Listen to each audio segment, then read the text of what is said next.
Complex number में हमने last class में एक थ्योरम पढ़ी थी कि sum of conjugative integer powers of iota क्या होता है, जीरो होता है। उससे पहले हमने आयोटा के जो इंटीजर पावर्स होती हैं उनकी वैल्यू क्या आ सकती है उसे समझा। आयोटा की पावर जीरो, आयोटा की power one, two, three, four या फिर कोई भी जनरल पावर हो तो उसको किस प्रकार फोर का मल्टीप्लायर में प्लस रिमाइंडर कोई जीरो से तीन वाले फॉर्म में कन्वर्ट करके हम कोई भी वैल्यू निकाल सकते हैं। ठीक है, अब आगे बढ़ते हैं। सबसे पहले हम जो ये कॉम्प्लेक्स नंबर होता है उसको डिफाइन करते हैं। हमने आयोटा को समझा, आयोटा की प्रॉपर्टीज समझी, आयोटा से रिलेटेड एक थ्योरम भी समझी। अब अपन डिफाइन करते हैं कि भाई कॉम्प्लेक्स नंबर क्या डेफिनेशन होती है कॉम्प्लेक्स नंबर की, है ना। डेफिनेशन ऑफ कॉम्प्लेक्स नंबर कहते हैं, डेफिनेशन ऑफ कॉम्प्लेक्स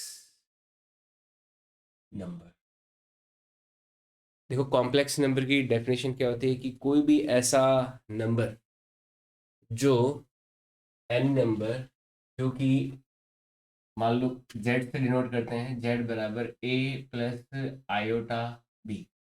कोई भी ऐसा नंबर जो इस फॉर्म में होता है, ए प्लस आयोटा बी वाली फॉर्म में, ऐसे नंबर को क्या कहा जाता है, कॉम्प्लेक्स नंबर कहा जाता है। कॉम्प्लेक्सिटी क्या आ गई कि इसमें ए रियल पार्ट आता है और बी क्या हो गया, इमेजिनरी पार्ट हो गया। तो इस तरह का जो एक्सप्रेशन है जिसमें रियल और इमेजिनरी पार्ट दोनों होते हैं, आयोटा टाइम्स बी तो क्या हो गया, वो इमेजिनरी पार्ट है। तो any number in form of any number in form Z बराबर A plus iota B is called complex number, is called complex number. ठीक है, इसको कॉम्प्लेक्स नंबर बोला जाता है। इसे अपन ऐसे भी डिनोट कर सकते हैं, जेड बराबर can also be denoted, can also denoted as Z is equal to bracket में ए कोमा बी। इसको इस तरह से भी डिनोट कर सकते हैं। अगर जेड बराबर ए कोमा बी किसी कॉम्प्लेक्स नंबर को रिप्रेजेंट कर रहा है तो आप मान के चलिए जेड की वैल्यू किस फॉर्म में है, ए प्लस आयोटा बी के फॉर्म में ही है। ठीक है, यहाँ पे जो ए है, ए को बोलते हैं, here A is called real part and B is called imaginary part. और इनके सिंबल्स भी होते हैं ए और बी के। Here A is called, here A is called real part of Z. A को क्या बोलते हैं, रियल पार्ट ऑफ जेड बोलते हैं। तो रियल पार्ट को कैसे एक्सप्रेस किया जाता है कि R E Z, real part of Z अगर लिखा होगा, मान लो जेड अंदर है और हमें केवल जेड के रियल पार्ट को ही लिखना है, तो उसकी वैल्यू क्या हो जाएगी, ए। सिंबल क्या है, आर ई जेड क्या हो जाएगा, ए हो जाएगा। That denotes the real part of our complex number. And दूसरा है imaginary part, B denotes, B is called imaginary part of Z. B को जेड का इमेजिनरी पार्ट बोलते हैं। तो imaginary part of Z, I M part of Z, imaginary को I M symbol से denote किया जाता है। I M part of Z क्या आ गया, बी आ जाएगा। समझ में आई बात। तो real part of Z A और imaginary part of Z B को, जेड बराबर बी, इन दोनों को इस तरह से डिनोट किया जाता है। समझ में आई बात। अब कुछ और बातें, जैसे पहले तो इसके एग्जाम्पल, किस तरह के एग्जाम्पल हमें देखने को मिलते हैं। जैसे वन प्लस टू आयोटा है, तो ये एक कॉम्प्लेक्स नंबर है ना। जो भी ए प्लस आयोटा बी के फॉर्म में हो, इस तरह के अरेंजमेंट में हो, कॉम्प्लेक्स नंबर है ये। थ्री प्लस फाइव आयोटा, ये भी कॉम्प्लेक्स नंबर है। ठीक है, तो इस तरह के जो एक्सप्रेशंस होते हैं वो सारे क्या होते हैं, कॉम्प्लेक्स नंबर होते हैं। अब देखो, जेड का रियल पार्ट और इमेजिनरी पार्ट, ये दोनों एक दूसरे से इंडिपेंडेंट होते हैं। क्या होते हैं, इंडिपेंडेंट होते हैं, यानी कि ये एक दूसरे पर डिपेंड नहीं करते, क्योंकि ये तो पूरा रियल पार्ट है और ये पूरा इमेजिनरी पार्ट है, तो डिफरेंट डायमेंशंस हो गए। ये कुछ इस तरह से हो गया कि एक एक्स एक्सिस पे है तो दूसरा कोई वाई एक्सिस पे है। जैसे वेक्टर में दो वेक्टर्स एक दूसरे पे शेडो कब नहीं डालते, जब वो एक दूसरे से 90 डिग्री पे हो, है ना। दो वेक्टर एक दूसरे से 90 डिग्री पे हो तब क्या करते हैं, दोनों का एक दूसरे पे कोई प्रभाव नहीं होता। तो यहाँ पे एक रियल दुनिया में है, एक इमेजिनरी दुनिया में है, तो दोनों का एक दूसरे पे कोई इफेक्ट नहीं है। ठीक है, here A and B are independent parameters, here A comma B are independent parameters.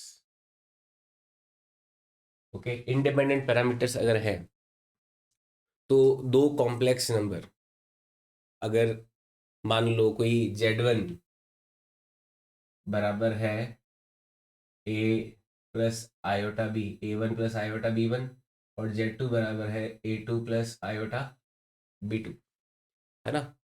तो इफ Z1 बराबर Z2 है, दो कॉम्प्लेक्स नंबर अगर मान लो अपन कहें कि बराबर है, तो तभी बराबर होंगे जब उनके रियल पार्ट भी बराबर हो और कॉम्प्लेक्स पार्ट भी, इमेजिनरी पार्ट भी बराबर हो, है ना। ओनली इफ A1 बराबर A2 एंड B1 बराबर B2। तो दो कॉम्प्लेक्स नंबर, जैसे वेक्टर्स में भी यही करते हैं ना, आई कैप का पैरामीटर उसका, जे कैप का कोफिशिएंट, के कैप का कोफिशिएंट, दो वेक्टर्स बराबर कब होते हैं, जब उनके आई जे और के कोफिशिएंट्स भी बराबर होते हैं। तो ठीक इसी तरह से दो कॉम्प्लेक्स नंबर बराबर तभी कहे जाएंगे जब उनके दोनों के रियल पार्ट और कॉम्प्लेक्स पार्ट भी बराबर है ना। Two complex number are said to be equal only if two complex numbers are said to be equal only if their real and imaginary parts are equal, है ना। दोनों के real भी इक्वल होने चाहिए, दोनों के इमेजिनरी भी इक्वल होने चाहिए। समझ में आई बात। नेक्स्ट बात कि कॉम्प्लेक्स नंबर में अगर हम ऐसे कहें कि भाई कोई कॉम्प्लेक्स नंबर ज़्यादा है या कम है, तो ऐसा कुछ कहना सिग्निफिकेंट नहीं होता, वो डिफाइंड नहीं होता। यानी कॉम्प्लेक्स नंबर में ऑर्डर की प्रॉपर्टी नहीं होती कि एक कॉम्प्लेक्स नंबर दूसरे से ज़्यादा है, दूसरा पहले से कम है, ऐसा यहाँ पे नहीं होता। ठीक है, दो ये बड़ी महत्वपूर्ण बातें हैं कि दो कॉम्प्लेक्स नंबर बराबर कब है, जब दोनों के रियल और इमेजिनरी पार्ट इक्वल है। और कॉम्प्लेक्स नंबर में ऑर्डर वाली प्रॉपर्टी नहीं होती। ऑर्डर वाली प्रॉपर्टी का मतलब क्या, जैसे 5 3 से ज़्यादा है, 3 5 से कम है, तो इसको क्या लिखते हैं अपन, 5 इज ग्रेटर देन 3 लिखते हैं, या फिर 3 इज लेस देन 5 लिखते हैं। परंतु कॉम्प्लेक्स नंबर में इस तरह का ऑर्डर जो होता है, ग्रेटर देन और लेस देन वाली प्रॉपर्टी नहीं होती है। क्योंकि आप कंपेयर किससे करोगे, आप ए को ए से कंपेयर करो, बी से बी को कंपेयर करो, पर ओवरऑल क्या कंपैरिजन होगा। तो यहाँ पे ऑर्डर वाली प्रॉपर्टी जो होती है वो एग्जिस्ट नहीं करती कॉम्प्लेक्स नंबर में। इसको आप एक तरह से ऐसे भी समझ सकते हो, जैसे हमने देखा कि कॉम्प्लेक्स नंबर की पावर्स जो होती है, जब कॉम्प्लेक्स नंबर की पावर हमने एक I1 plus iota upon root two का पावर कितना, लगभग 1900 कितना लिया था ना, और वापस वही आ गया था वैल्यू, 2900 करीब लिया था, तो वापस वैल्यू, यानी कि कॉम्प्लेक्स नंबर को इतनी बार मल्टीप्लाई करते हो आप, फिर भी वापस वैल्यू वो की वही आ जाए। तो पर ऐसा रियल नंबर्स में तो नहीं होता, नहीं होता ना। तो रियल नंबर्स में मल्टीप्लाई जब करते हो आप उनको 2 टाइम्स 3 टाइम्स 4 टाइम्स से मल्टीप्लाई करते हो, तो उनमें इंक्रीजिंग होता है, या फिर एक से छोटी है तो कोई डिक्रीजिंग या इंक्रीजिंग के पैटर्न वहाँ पे देखने को मिलते हैं। लेकिन यहाँ पे कॉम्प्लेक्स नंबर में जो ज़्यादा है या कम है, वैसा कुछ यहाँ पे डिफाइंड नहीं होता। क्यों, क्योंकि इनका जो मल्टीप्लिकेशन है मल्टीप्लाइजेशन जो है वो उन सब की प्रॉपर्टीज़ बड़ी डिफरेंट होती है। तो हमें तो जैसे हमने इसको डिफाइन किया है उसको वैसे ही समझ के इसकी प्रॉपर्टीज़ को समझना चाहिए। तो दूसरी प्रॉपर्टी क्या है इसकी कि भाई इनमें कोई ऑर्डर प्रॉपर्टी नहीं डिफाइंड होती है कॉम्प्लेक्स नंबर में। ठीक है, दूसरी property in complex numbers, in complex numbers order property is not defined. ठीक है, in complex numbers order property is not defined. Order property defined नहीं होती है। समझ में आई बात? तो वी कैन नॉट से कि एक कॉम्प्लेक्स नंबर दूसरे से बड़ा या छोटा है ना? वी कैन नॉट से, वी कैन नॉट से one complex number is greater or lesser than other। ऐसा नहीं कहा जा सकता है ना, ये कहना थोड़ा सा गड़बड़ है यहाँ पे, ये बात सही नहीं है। ठीक है, समझ में आई बात? यहाँ तक नोट कर लीजिए। नेक्स्ट देखो, हम रियल और कॉम्प्लेक्स नंबर को, नंबर सिस्टम जो होता है हमने पढ़ा हुआ है। नंबर सिस्टम में रियल नंबर्स होते हैं, नेचुरल नंबर्स होते हैं, होल नंबर होते हैं, इंटीजर्स होते हैं, रैशनल नंबर्स होते हैं, है ना? तो यहाँ पे जो नेक्स्ट प्रॉपर्टी है, पहली प्रॉपर्टी तो हमने देखी कि भाई दो कॉम्प्लेक्स नंबर इक्वल है तो उनके रियल पार्ट और इमेजिनरी पार्ट भी इक्वल होने ही होने चाहिए। दूसरा, उनमें ऑर्डर वाली प्रॉपर्टी नहीं होती, ग्रेटर देन और लेस देन की। तीसरी प्रॉपर्टी ये है कि भाई अगर हम किसी रियल नंबर को एक्सप्रेस करना चाहें इन टर्म्स ऑफ कॉम्प्लेक्स तो एक्सप्रेस किया जा सकता है। जैसे कोई भी मान लो रियल नंबर होगा, कोई रियल वैल्यू होगा, जैसे रियल नंबर जो है उसको अपन ऐसा लिख सकते हैं ए प्लस आयोटा टाइम्स जीरो, लिख सकते हैं ना? मतलब रियल नंबर एक ऐसा नंबर है जिसका इमेजिनरी पार्ट क्या है, जीरो है। रियल नंबर एक ऐसा नंबर है जिसका इमेजिनरी पार्ट क्या है, जीरो है। तो इसका मतलब real numbers are subset of complex number, है ना? यहाँ पे अपन ऐसा बोल सकते हैं भाई real numbers can be written like this। it means it means real numbers are the numbers which have imaginary part equal to zero, है ना? तो इमेजिनरी नंबर्स का एक केस हो गया, एक कॉम्प्लेक्स नंबर का केस है जिसमें हमारा इमेजिनरी पार्ट जीरो, उसी से क्या आ रहा है, रियल नंबर आ रहा है। यानी कि कॉम्प्लेक्स नंबर का जो डोमेन है वो ज़्यादा बड़ा हुआ। तो कॉम्प्लेक्स नंबर का एक पर्टिकुलर केस कौन सा, जिसमें उसका इमेजिनरी पार्ट जीरो है, वो सारे नंबर्स किसको डिनोट करेंगे, रियल नंबर्स को। अगर इमेजिनरी पार्ट जीरो नहीं है तो वो क्या हो गया, कॉम्प्लेक्स नंबर हो गया। तो यानी कि कॉम्प्लेक्स नंबर का एक पर्टिकुलर केस से रियल नंबर आ रहा है, यानी कि real numbers are subset of complex number. Subset, set का मतलब क्या होता है, जैसे राजस्थान में बीकानेर आता है तो बीकानेर क्या हो गया, राजस्थान के सभी जिलों का एक सबसेट का एक एलिमेंट हो गया। तो यहाँ पे बीकानेर एक पर्टिकुलर केस है ना राजस्थान की टेरिटरी का, जो पाकिस्तान के बॉर्डर से इतना दूर, जिसके आसपास जैसलमेर है, हनुमानगढ़ है, ये है, उस जगह पे जो लोकेटेड जिला है वो है बीकानेर। तो राजस्थान का एक पर्टिकुलर टेरिटरी का एक केस है बीकानेर। तो इसी तरह से कॉम्प्लेक्स नंबर का एक पर्टिकुलर केस क्या है, रियल नंबर है। तो रियल नंबर क्या हो गया, बड़ा कौन हुआ, रियल या कॉम्प्लेक्स, कॉम्प्लेक्स बड़ा हुआ। तो real numbers are subset of complex numbers. समझ में आई बात? तो इसका मतलब real numbers are subset of complex number. Real numbers are subset of complex numbers. ठीक है। अब ओवरऑल जितने भी नंबर सिस्टम होते हैं, जितने भी टाइप के नंबर्स होते हैं जो अपन सेट्स में पढ़ते हैं, तो जितने टाइप के नंबर होते हैं, जैसे सबसे बड़ा सेट किसका हो जाएगा? सी, जिसको अपन बोलते हैं कॉम्प्लेक्स नंबर। सबसे बड़ा सेट सी का है, उसका सबसेट कौन हो गया? आर। सबसेट को इस सिंबल से डिनोट किया जाता है। कॉम्प्लेक्स नंबर का सबसेट कौन सा है? Real number. रियल नंबर का सबसेट किसको जाएगा? इंटीजर से पहले रैशनल आएगा, है ना?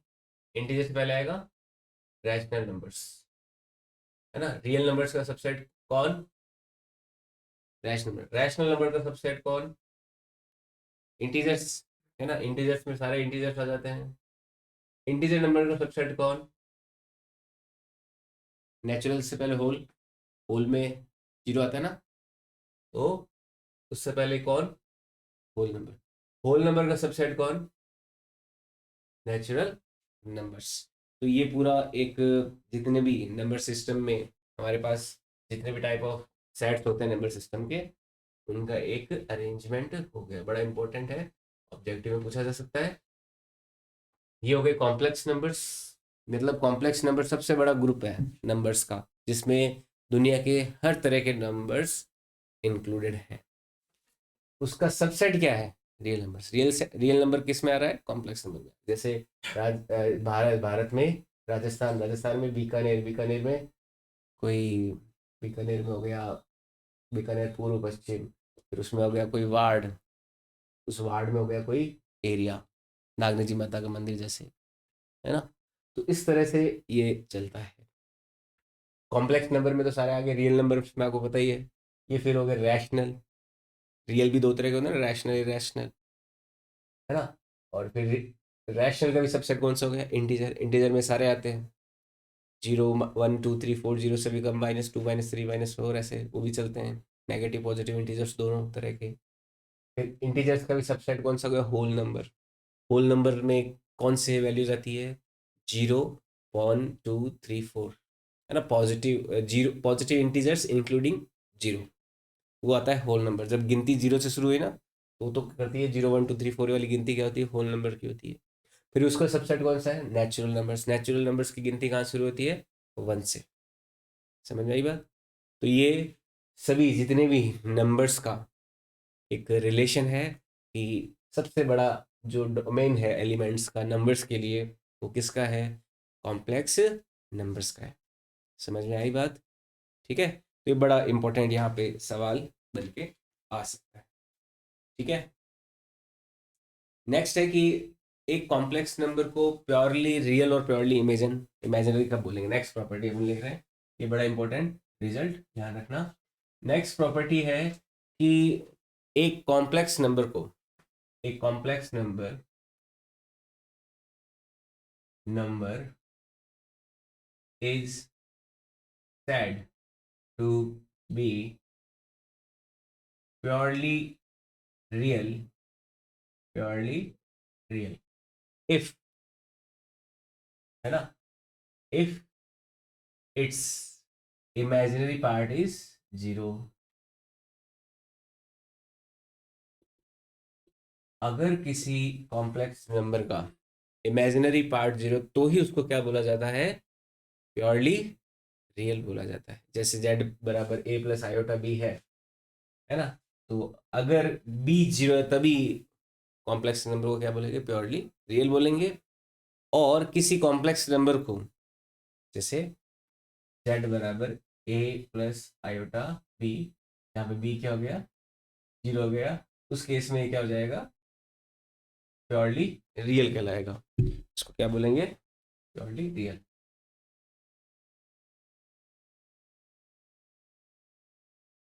और दूसरी बात, A and it is said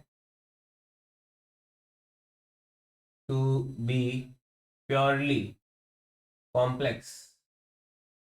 अगर इसको प्योरली कॉम्प्लेक्स बोलना है तो कब बोलेंगे? जब ए जीरो, यानी कि उसका रियल पार्ट जीरो होना चाहिए उस समय, है ना? Purely complex if it's real part is 0। ठीक है, यानी कि उस केस में ए क्या होना चाहिए, 0 होना चाहिए। 0 प्लस आयोटा बी, ये क्या हो जाएगा, आयोटा बी ही हो जाएगा। इसको बोलेंगे प्योरली इमेजिनरी, प्योरली कॉम्प्लेक्स नहीं, purely imaginary.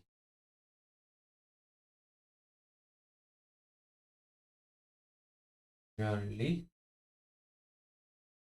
Imaginary if it's real part is 0।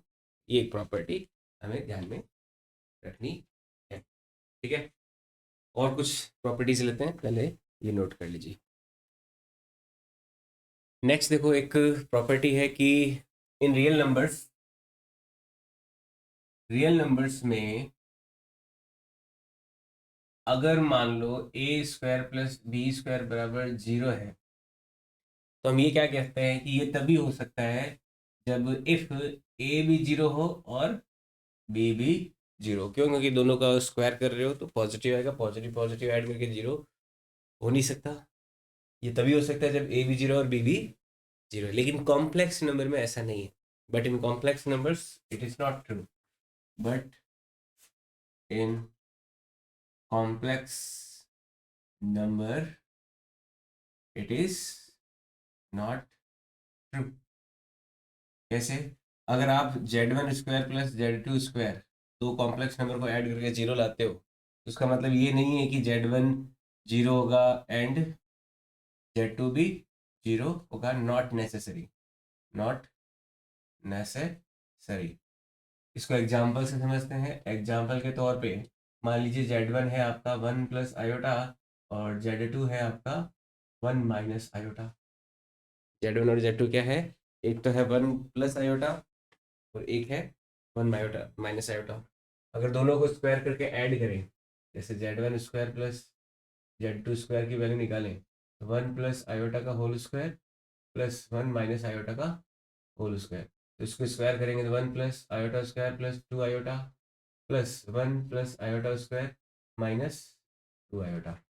2 iota से 2 आयोटा कैंसिल, ये हो जाएगा 1, आयोटा स्क्वायर हो गया -1, ये हो जाएगा 1, ये हो जाएगा -1। तो क्या आ रहा है, 0 आ रहा है ना। तो यहाँ पे आप देख रहे हो Z1 square plus Z2 square क्या आ रहा है, 0 आ रहा है। लेकिन Z1 और Z2 तो क्या है, नॉन जीरो है। समझ में आई बात। तो ये प्रॉपर्टी होल्ड नहीं करती यहाँ पर। ठीक है, एक और प्रॉपर्टी है कि if but if Z1 multiply by Z2 0 है ना। अगर Z1 और Z2 का मल्टीप्लाई 0 है तो रियल नंबर्स में करते हैं ना कि या तो ये 0 या ये 0, दोनों में से एक 0 होना चाहिए रियल नंबर्स में। तो अगर दो फैक्टर्स का मल्टीप्लाई 0 है रियल नंबर्स में, तो किसी एक को 0 होना ही पड़ेगा, at least one of them is 0। तो ये प्रॉपर्टी तो यहाँ पे भी होल्ड करती है। But if Z1 Z2 is 0, then at least one of Z1 Z2 is also 0। तो Z1 और Z2 में से एटलीस्ट एक क्या है, इसमें 0 होगा ही होगा। समझ में आई बात। तो ये कुछ प्रॉपर्टीज है जो ध्यान में हमें रखनी है। ठीक है, तो अभी आज के लिए इतना ही। यहाँ से आगे नेक्स्ट क्लास में